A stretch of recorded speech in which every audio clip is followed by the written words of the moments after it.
Let's not confuse popularity with power. Nelly and Ashanti, beautiful couple, but they were the soundtrack of a moment, but never the architects of a movement. Let's start with Nelly. The man rapped like he was allergic to complexity. His flow was smooth, sure, but it was barely above nursery rhyme level. E.I., Hot in Here, Ride With Me, these weren't lyrical masterpieces. They were rhythmic slogans over beats. Now compare Nelly to someone like Andre 3000, who laced every line with double entendres, flow switches, and surgical wordplay. Then there's Ashanti, R&B's ultimate background singer who somehow ended up in the front. Let's be honest. She was never going to outsing Brandy. She ain't got the raw soul of Mary J. Blige, the control of Beyonce, or even the emotional grit of Monica. Ashanti's voice is thin, breathy, and built for hooks, not heartbreak. Murder Inc. sprinkled her vocals like seasoning on every Ja Rule track in the early 2000s, and boom, she was the girl, the it girl next door voice for radio. Ashanti always sounded cute. That's it.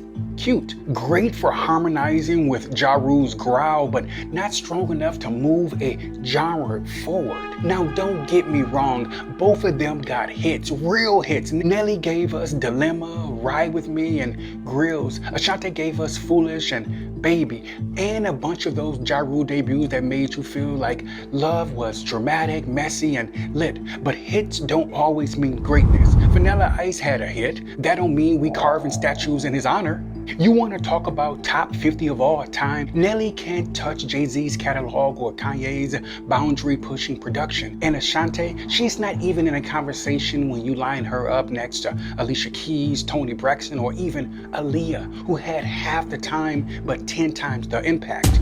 You won't see either of their names etched into any musical Mount Rushmore. Nelly's not in the lyrical leagues of Rakim, Kendrick, or even J. Cole. Ashanti's not even close to vocal technicians like Christina, Shantae, or Mariah. And the real legends, they evolve. Missy Elliott kept reinventing herself. Nelly and Ashanti, they stayed locked in their early 2000s bubble.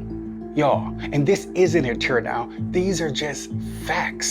So yeah, you've got plaques and awards, but greatness, that's a different conversation. They caught a wave and rode it all the way to platinum, and that's okay. Not every artist is meant to be a legend, but some are just the soundtrack to the summer. But what do you think?